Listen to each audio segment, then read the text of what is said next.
ഓം ശരവണഭവ. എല്ലാവർക്കും കാർത്തികേയം യൂട്യൂബ് ചാനലിലേക്ക് സ്വാഗതം.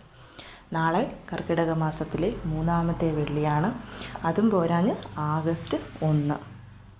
ഈ ഒരു ആഗസ്റ്റ് മാസം മുഴുവൻ നമ്മുടെ വീട്ടിൽ ഐശ്വര്യം വരാൻ വേണ്ടിയിട്ട് നാളത്തെ ലക്ഷ്മി പൂജ നമ്മളെ സഹായിക്കും. നാളെ എങ്ങനെ ലക്ഷ്മി പൂജ ചെയ്യണമെന്നും അതേപോലെ എല്ലാ വെള്ളിയാഴ്ചയും ലക്ഷ്മി പൂജ ചെയ്യുമ്പോൾ അത് ചെയ്യാൻ സാധിക്കാത്തവർ, അതായത് വീട്ടിൽ സമ്മതിക്കാതെയും സമയമില്ലായ്മയൊക്കെ കൊണ്ട് പൂജ ചെയ്യാൻ സാധിക്കാത്തവർ ഞങ്ങൾ എന്തു ചെയ്യും എന്ന് ചോദിച്ച് മെസ്സേജ് അയക്കാറുണ്ട്.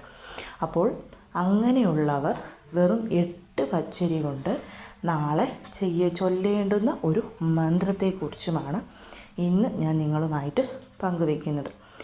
അതായത് നാളത്തെ ദിവസം ഞാൻ പറഞ്ഞു ആഗസ്റ്റ് 1 വെള്ളിയാണ്. അതുമാത്രവുമല്ല, അഷ്ടമി തിഥിയും കൂടിയിട്ടാണ്.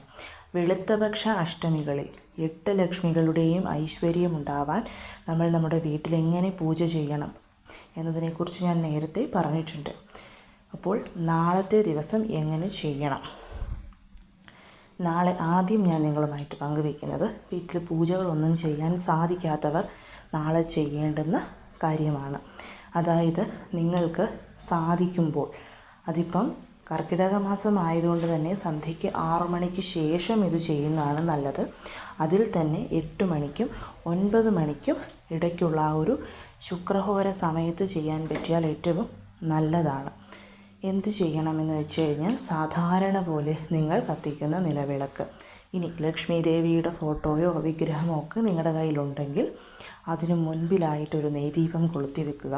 കൊളുത്തി വെച്ചതിന് ശേഷം 8 പച്ചരി വേണം നമ്മളിവിടെ എടുക്കാൻ. അത് വെറുതെ എടുക്കരുത്. ആ പച്ചരി പൊട്ടാത്ത പച്ചരി ആയിരിക്കണം, നല്ല പച്ചരി ആയിരിക്കണം. വെറും 8 പച്ചരി എടുത്താൽ മതിയാകും. അതിലേക്ക് ഒരല്പം മഞ്ഞൾപ്പൊടിയും നെയ്യും കൂടി ചേർത്ത് കുഴച്ചത് അതൊരു അക്ഷത രൂപത്തിലാക്കിയെടുക്കണം. എന്ന് വെച്ചാൽ 8 പച്ചരി ഒരുപാടൊന്നും വേണ്ട. നമ്മുടെ മോതിരവിരൽ ആ ഒരു മഞ്ഞൾപ്പൊടിയിൽ മുക്കുമ്പം കുറച്ച് മഞ്ഞൾ പറ്റുമല്ലോ, ആ മഞ്ഞൾ ജസ്റ്റ് ആ 8 പച്ചരിയും കൂടി ഒന്നിച്ച് വെച്ചൊന്ന് കൂട്ടി കുഴച്ചെടുത്ത് നമ്മുടെ കൈവിരൽ ജസ്റ്റ് ആ നെയ്യിലൊന്ന് മുക്കിയാൽ ഒരു തുള്ളി മതി.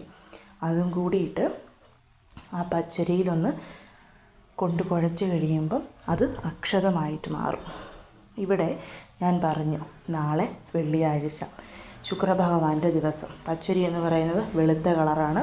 അതുമാത്രവുമല്ല, ആകർഷണ ശക്തി പച്ചരിക്ക് വളരെയധികം കൂടുതലാണ്. അതിൽ നമ്മൾ ചേർത്തിരിക്കുന്നത് മഞ്ഞൾപ്പൊടി. മഞ്ഞൾ എന്ന് പറയുന്നത് ഗുരുഭഗവാന്റെ കാരകത്വം നിറഞ്ഞതാണ്. നെയ്യിലും ഗുരുഭഗവാൻ അടങ്ങിയിട്ടുണ്ട്. പച്ചരിയുടെ എണ്ണം 8 എന്നത് ശനി ഭഗവാനെ കുറിക്കുന്നു. നാളെ അഷ്ടലക്ഷ്മികളുടെ ദിവസമായ അഷ്ടമി തിഥിയും കൂടിയിട്ടാണ്.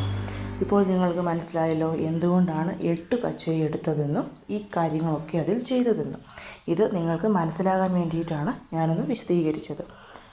എന്നിട്ട് ഓരോ പച്ചരിയായിട്ട് നമ്മൾ മഹാലക്ഷ്മിയുടെ അഷ്ടകമുണ്ടല്ലോ, അത് നിങ്ങൾ ചെയ്യേണ്ടത് ഒരു മഞ്ഞ കളറിലെ ക്ലോത്ത് എടുക്കണം. ഒരു കുഞ്ഞു ക്ലോത്ത് മതിയാകും. ഇനി മഞ്ഞ കളർ ക്ലോത്ത് ഇല്ലെങ്കിൽ വെള്ള കളർ ക്ലോത്ത് മഞ്ഞൾ വെള്ളത്തിൽ മുക്കിയെടുത്ത് ഉണക്കിയെടുത്താൽ മതിയാകും. അത് ആ ഒരു ക്ലോത്ത് മഹാലക്ഷ്മിയുടെ മുൻപിൽ, ഇപ്പോൾ ഫോട്ടോയോ വിഗ്രഹമോ ഉണ്ടെങ്കിൽ അതിന് ഫ്രണ്ടിൽ ദേവിയായിട്ട് കണ്ട് നിങ്ങൾ ദീപമാണ് തെളിയിച്ചതും നിലവിളക്കായാലും മതിയാകും, അതിന് മുൻപിൽ വെച്ചിട്ട് മഹാലക്ഷ്മി അഷ്ടകം ചൊല്ലി ആ ഓരോ പച്ചരിയും ആ തുണിയിൽ നിക്ഷേപിക്കുക. അതായത് നമസ്തേസ്തു മഹാമായി എന്നുള്ള മഹാലക്ഷ്മിയുടെ അഷ്ടകം. ഒരഷ്ടകം ചൊല്ലി ഒരു പച്ചരി ഇട്ടു, രണ്ടാമത്തെ അഷ്ടകം ചൊല്ലി അടുത്ത പച്ചരി ഇട്ടു. അങ്ങനെ 8 പച്ചരിയും ഇട്ടതിന് ശേഷം അതിൻ്റെ ഫലശ്രുതിയും കൂടി ചൊല്ലിയിട്ട് ഈ ഒരു ആഗസ്റ്റ് മാസം മുഴുവൻ കുടുംബത്തിൽ ഐശ്വര്യമുണ്ടാവാൻ അനുഗ്രഹിക്കണമെന്ന് പ്രാർത്ഥിച്ചിട്ട് അതപ്പോൾ തന്നെ കിഴികെട്ടി നിങ്ങൾ നിങ്ങളുടെ പൈസ വെക്കുന്ന ഇടത്തോ, അതല്ലെന്നുണ്ടെങ്കിൽ പൂജാമുറിയിൽ വെക്കാൻ സ്ഥലമുണ്ടെങ്കിൽ അവിടെ തന്നെ വെക്കാവുന്നതാണ്. ആഗസ്റ്റ് മാസം മുഴുവൻ അതവിടെ ഇരുന്നോട്ടെ. പിന്നെ നമുക്കത് സെപ്റ്റംബർ വരുമ്പം ഏതെങ്കിലും കാൽപ്പെടാത്ത ഇടത്ത് കളഞ്ഞാൽ മതി. ഇത് ചെയ്യുന്നത് മൂലം ആ ഒരു മാസം മുഴുവൻ 8 ലക്ഷ്മികളുടെയും കടാക്ഷം നമുക്ക് ലഭിക്കും. 8 ലക്ഷ്മികളെന്ന് പറയുമ്പോൾ ഓരോ ലക്ഷ്മികളും ഓരോന്നാണ് നമുക്ക് പ്രദാനം ചെയ്യുന്നത്. യശസ്, കീർത്തി, വിജയം, ധനം, വിദ്യ, സന്തോഷം, സന്താനം, അങ്ങനെ ഈ 8 ലക്ഷ്മികളും തരുന്ന 8 ഐശ്വര്യങ്ങളും നമുക്ക് ലഭിക്കും ഈ ഒരു ആഗസ്റ്റ് മാസം മുഴുവൻ. ഇത് പൂജകളൊന്നും ചെയ്യാൻ സമയമില്ലാത്തവർക്കും വീട്ടിൽ പൂജകൾ ചെയ്യാൻ പറ്റാത്തവർക്കും വേണ്ടിയിട്ടുള്ളതാണ്. ഇനി നമുക്ക് പൂജ ചെയ്യേണ്ട രീതി എങ്ങനെയാണ് നാളെ എന്ന് നോക്കാം. ഞാൻ കർക്കിടക മാസം തുടങ്ങിയപ്പോഴേ പറഞ്ഞിരുന്നു, കർക്കിടക മാസത്തിലെ വെള്ളിയാഴ്ചയിലോ പൗർണമിയിലോ നമ്മൾ വീട്ടിൽ വിളക്ക് പൂജ ചെയ്യണമെന്നുള്ളത്. അപ്പം നാളെ അത് ചെയ്യാൻ പറ്റിയ ദിവസമാണ്. കാരണം പിന്നെ വരുന്നത് ആഗസ്റ്റ് 8, അടുത്ത വെള്ളിയാഴ്ച എന്ന് പറയുന്നത് വരമഹാലക്ഷ്മി വ്രതം ദിവസമാണ്. അതും മാത്രവുമല്ല, പൗർണമി തിഥിയും കൂടി ഒന്നിച്ചു വന്നിരിക്കുന്ന വരമഹാലക്ഷ്മി വ്രത ദിവസം. അപ്പം എത്ര പേർക്ക് ഈ ഒരു വരമഹാലക്ഷ്മി വ്രത പൂജയുടെ കൂടെ തന്നെ ഈ ഒരു വിളക്ക് പൂജയും ചെയ്യാൻ സാധിക്കുമെന്ന് അറിഞ്ഞുകൂടാ. അത് ചെയ്യാൻ പറ്റും, നിങ്ങൾക്ക് സമയമുണ്ടെങ്കിൽ ചെയ്യാം. പിന്നെ പിറ്റേ ദിവസം ശനിയാഴ്ച, പൗർണമി തിഥി തുടങ്ങുന്നത് ആഗസ്റ്റ് 8 വെള്ളിയാഴ്ച ഉച്ചയ്ക്കാണ്, അവസാനിക്കുന്നത് ആഗസ്റ്റ് 9 ശനിയാഴ്ച ഉച്ചയ്ക്ക് ഒരു 1:16, 1:20 അവസാനിക്കുകയും ചെയ്യും. അതുകൊണ്ട് തന്നെ നിങ്ങൾക്ക് വിളക്ക് പൂജയൊക്കെ ചെയ്യാൻ സാധിക്കുമെന്നുള്ളവർക്ക് തീർച്ചയായിട്ടും ഇന്ന് ചെയ്യാവുന്നതാണ്. അടുത്ത വെള്ളിയാഴ്ചയും ഞങ്ങൾക്ക് ചെയ്യാൻ പറ്റുമെന്നുണ്ടെങ്കിൽ അടുത്ത വെള്ളിയും ചെയ്യാം. സമയമുണ്ടെങ്കിൽ നിങ്ങൾക്ക് അടുത്ത വെള്ളിയാഴ്ചയും ചെയ്യാവുന്നതാണ്. അപ്പോൾ നമുക്ക് നാളെ എങ്ങനെയാണ് ലക്ഷ്മി പൂജ ചെയ്യേണ്ടത്? നാളെ ഞാൻ പറഞ്ഞു ആഗസ്റ്റ് 1 വെള്ളിയാഴ്ചയാണ്, അഷ്ടമി തിഥിയാണ്, ചോതി നക്ഷത്രമാണ്. അപ്പോൾ നാളെ നമ്മൾ ചെയ്യേണ്ടത് 8 താമരപ്പൂക്കൾ വരച്ച് മഹാലക്ഷ്മിയെ പൂജിക്കുക എന്നുള്ളതാണ്. നിങ്ങൾ നാളെ വിളക്ക് പൂജ ചെയ്യാൻ വേണ്ടി ആഗ്രഹിക്കുന്നവരാണെന്നുണ്ടെങ്കിൽ ഒരു താമരപ്പൂ വരച്ച് ഞാൻ നിങ്ങൾക്ക് വീഡിയോ ചെയ്ത് കാണിച്ചിട്ടുണ്ടല്ലോ. എന്നിട്ട് അതിൽ നമ്മുടെ വലിയ വിളക്ക് വെച്ചിട്ട് അതിന് ചുറ്റുമായിട്ട് ബാക്കിയുള്ള 7 താമരപ്പൂക്കൾ വട്ടത്തിൽ നമ്മൾ വരയ്ക്കണം. അങ്ങനെ ചെയ്താൽ മതിയാകും. ഇനി നാളെ വിളക്ക് പൂജ ചെയ്യാൻ സാധിക്കാത്തവർ ചെയ്യേണ്ടുന്ന കാര്യം, സൗന്ദര്യ ലഹരിയിലെ 33-ാമത്തെ ശ്ലോകത്തിൻ്റെ യന്ത്രം ഞാനിവിടെ കാണിച്ചിട്ടുണ്ട്. മാക്കോലമായിട്ട് ഈ ഒരു യന്ത്രം നമ്മൾ വരയ്ക്കണം. അത് സാധാരണ പോലെ ഒരു വുഡിൻ്റെ ചെറിയൊരു പലകയിലോ, നിങ്ങളുടെ കയ്യിൽ മരപ്പലകയുണ്ടെങ്കിൽ അതിലോ, അങ്ങനെയുള്ള എവിടെയെങ്കിലും ഈ ഒരു, ഇനിയിപ്പോൾ അതില്ലാത്തവർക്ക് പ്ലേറ്റിൽ വരയ്ക്കാം. ഇപ്പോൾ പ്ലേറ്റിൽ വരയ്ക്കുമ്പം ഇതിന് ചുറ്റുമായിട്ട് നമ്മൾ 8 താമരയും കൂടി വരയ്ക്കണം. അപ്പോൾ അതിനുള്ള സ്പേസ് ഇല്ല. അപ്പം നിങ്ങൾക്കൊരു വാഴയിലയാണെങ്കിലും എടുക്കാവുന്നതാണ്. മാക്കോലമായിട്ട് ആദ്യം ഈ 33-ാമത്തെ ശ്ലോകത്തിൻ്റെ യന്ത്രം വരച്ച് അതിന് ചുറ്റുമായിട്ട് നമ്മൾ ഈ ഒരു താമരപ്പൂവ്, 8 താമരപ്പൂക്കൾ, അതായത് 8 ഇതളുകളോട് കൂടിയ താമരപ്പൂക്കൾ വരയ്ക്കണം. വട്ടത്തിലായിരിക്കണം. അതായത് ആ നടുക്ക് ശ്രീം എന്ന് എഴുതിയത്, അവിടെയാണ് മഹാലക്ഷ്മി ദേവി ഉള്ളത്. അപ്പം ദേവിക്ക് ചുറ്റും ആ ഒരു 8 അഷ്ടലക്ഷ്മികളും വട്ടത്തിലിരിക്കുന്നു എന്നുള്ള അർത്ഥം.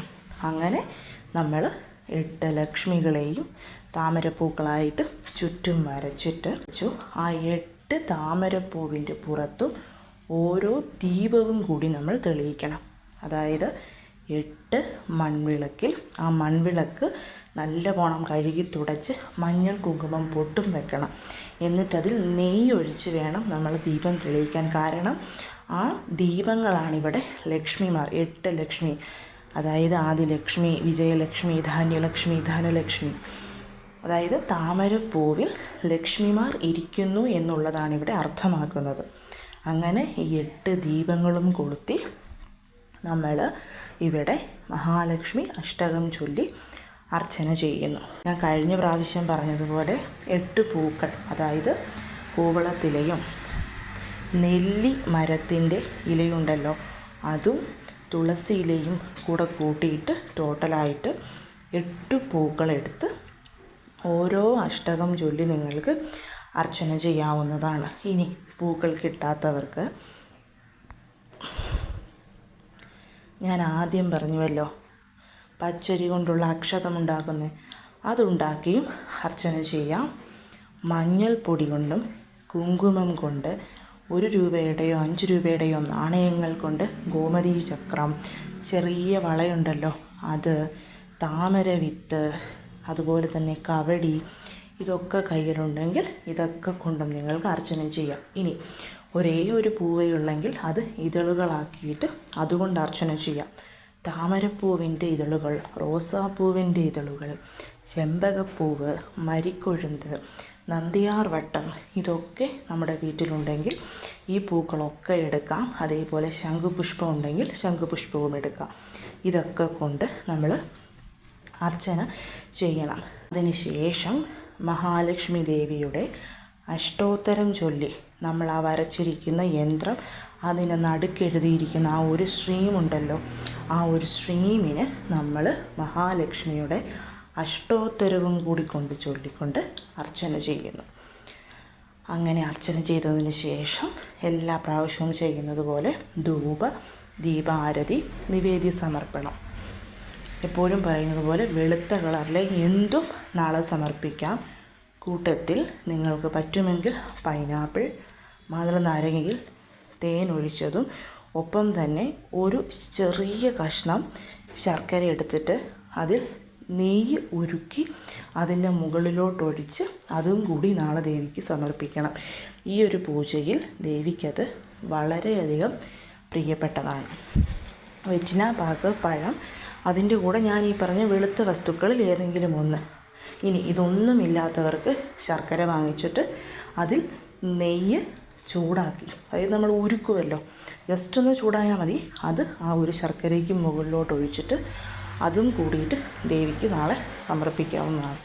ശേഷം കർപ്പൂര ആരതിയും എടുത്ത് ദേവിയെ മനസ്സൊരുക്കി, അതായത് നമ്മൾ ഈ പൂജയിൽ എന്തെങ്കിലും തെറ്റുകൾ വരുത്തിയിട്ടുണ്ടെങ്കിൽ ആ തെറ്റുകളൊക്കെ പുറത്തു തരണം എന്ന് പ്രാർത്ഥിച്ച് നിങ്ങൾക്ക് അവിടെ നിന്ന് എഴുന്നേൽക്കാവുന്നതാണ്. അപ്പം കർക്കിടക മാസത്തിലെ 3-ാമത്തെ വെള്ളിയാഴ്ച നാളെ നമ്മൾ ചെയ്യേണ്ടുന്ന ലക്ഷ്മി പൂജ ഇതാണ്. ഇതിനു മുൻപും ഈ ഒരു 33-ാമത്തെ ശ്ലോകത്തിൻ്റെ യന്ത്രം വരച്ച് പൂജ ചെയ്തിട്ടുള്ള ഓരോരുത്തർക്കും ഒരുപാട് ഫലങ്ങൾ ലഭിച്ചിട്ടുണ്ട്. അതുകൊണ്ട് നാളത്തെ ദിവസം പൂർണ്ണമായും ദേവിയെ വിശ്വസിച്ച് നിങ്ങൾക്ക് ഈ ഒരു പൂജ ചെയ്യാവുന്നതാണ്. എല്ലാ രീതിയിലുമുള്ള മംഗളം ആഗസ്റ്റ് മാസം മുഴുവൻ നമുക്ക് ലഭിക്കുന്നതായിരിക്കും. എല്ലാവരെയും മുരുകൻ അനുഗ്രഹിക്കട്ടെ. ഓം ശരവണ.